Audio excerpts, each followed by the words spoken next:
I am at Wayanad today, standing in the middle of a tea estate.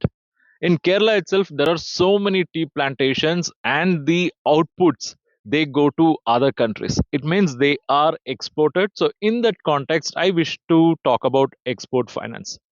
Yes, the units that are engaged in export activity, they require financing in two different forms.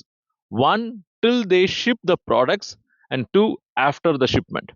So banks also have understood this requirement, and they have two kind of products. One is pre-shipment credit and the other one is post-shipment credit. The credit facility given up to the shipment stage is called as pre-shipment credit. It is in the form of export packing credit. We call it as EPC. And post shipment credit are given on the basis of bills, right? So that will be discounted and it will be provided in the form of bill financing, and again it can be provided in both the local currency as well as foreign currency. So these two forms comprises export finance, and if you wish to learn more about it, check our comprehensive online course, Credit and Financial Analysis Mastery. Just come and demo to get its demo version.